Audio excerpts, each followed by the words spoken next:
Okay, so are you ready for this? We are diving deep into a topic that has honestly sparked centuries of debate. Yeah, centuries. What does the Bible say about homosexuality? It's a big one. It is a really big one, and this is something that, there are so many strong opinions and interpretations out there. We really want to go beyond just the surface level. Like, what do people say these verses mean? What do they actually say? And what was the historical context surrounding all of it? Yeah, what's the background? What's the actual text say? And what are some of the different ways it's been interpreted throughout history? Exactly, exactly. And we are using for all of this excerpts from the Bible itself, like just straight from the source.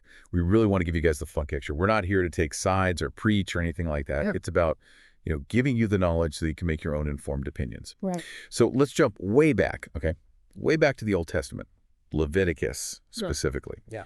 Things get pretty intense there, don't they? Leviticus, it throws some pretty strong language at us. We're talking about Leviticus 18.22 and 20.13. And the word used there is abomination. And the punishment, if you can believe it, death. Like, wow, okay, so we're dealing with some serious stuff here. But obviously we can't just read these verses with like 21st century eyes, right? I mean, there's so much historical and cultural context we need to consider. Oh, absolutely. To really understand these passages, we've got to travel back in time, put ourselves in the shoes of the people who lived when these texts were written. So, like, paint us a picture. What was going on back then that might have influenced how these laws were understood? What was the whole vibe? Well, for starters, purity laws were a massive deal. We're not just talking about, ritual cleanliness. These laws were about maintaining order, separating the Israelites from surrounding culture. So it's like creating a distinct identity. Exactly. It's about boundaries, cultural identity, and defining what it meant to be part of that community.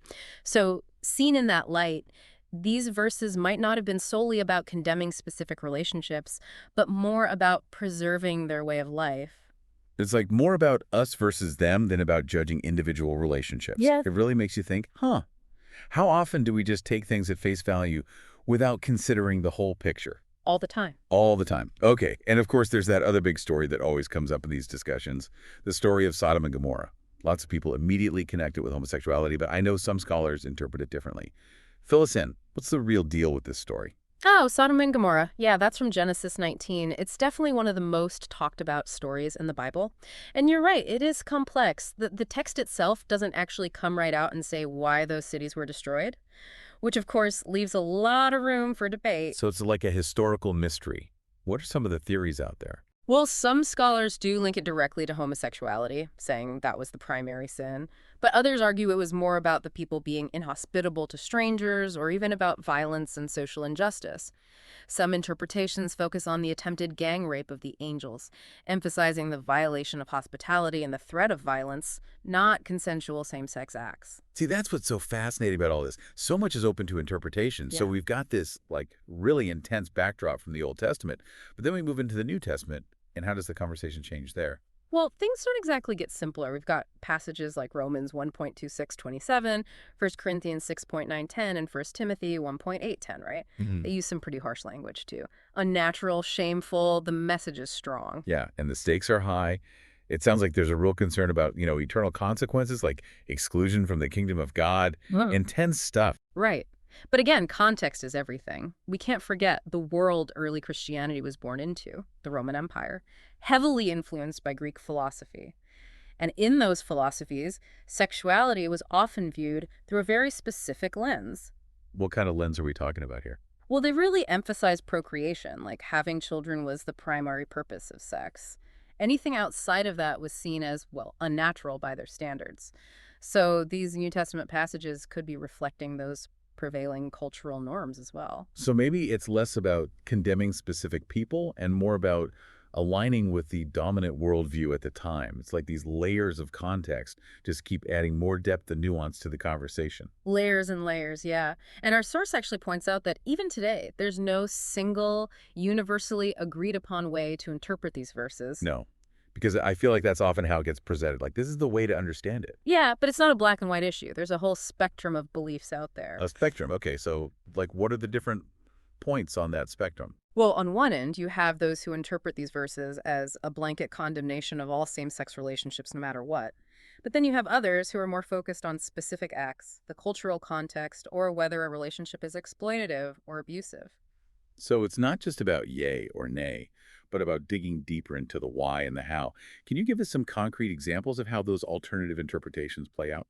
Sure. For example, some scholars argue that the verses in Leviticus might actually be condemning specific sexual practices that were common in pagan rituals, things that were seen as idolatrous or harmful to the community. So it's not about who you love, but about what you do and the context surrounding those actions. Exactly. And then you have others who focus on the power dynamics present in some of the verses.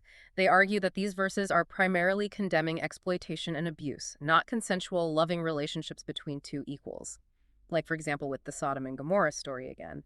Some interpretations focus on the attempted gang rape, right? Highlighting the violence and violation of hospitality as the main sins. So the focus shifts from same-sex attraction to the issue of power and consent. Right. And that really changes things, doesn't it? It really does. Makes you realize how much our understanding of these texts is shaped by our own perspectives and the lens we're looking through. Absolutely. So for our listener out there who might be thinking, okay, this is all very interesting, but why should I care about biblical interpretation? Like, how does this ancient stuff affect us in the modern world? It seems so disconnected. Well, it's definitely not disconnected. These very verses are being used today to justify everything from love and acceptance to, unfortunately, discrimination and exclusion. People are using them to shape laws, to influence public opinion, even to hurt others. So it's not just an academic debate. It has real-world consequences. Huge consequences. That's why understanding the different interpretations, the historical context, the nuances, all of that is so crucial. It equips us to have more informed and respectful conversations about these sensitive topics. And that's what it's all about, right? Not just winning arguments, but actually understanding each other. Exactly. It's about recognizing that this is a complex issue with a long and complicated history, and people are going to approach it from different perspectives. And that's okay. We've definitely unearthed a lot to think about today. It's been quite the journey, exploring all the different ways the Bible has been interpreted when it comes to homosexuality. It's amazing how much history, culture, and personal belief gets tied up in these interpretations. And this is a conversation that will likely continue for, well, who knows how long. But hopefully we can all approach it with a bit more humility and empathy after this. I hope so, yeah. With a willingness to listen and learn, there's always more to discover. And as you, our listener, continue on your own journey of understanding, we want to leave you with this final thought to ponder. What role should ancient texts play in shaping our understanding of modern relationships and identities? Ooh, that's a good one. Yeah, it's a question that deserves a lot of careful thought and open discussion. It's not an easy answer, but it's an important one to grapple with. Thanks for joining us on this deep dive, everyone. We'll see you next time. See them. Bye. Bye.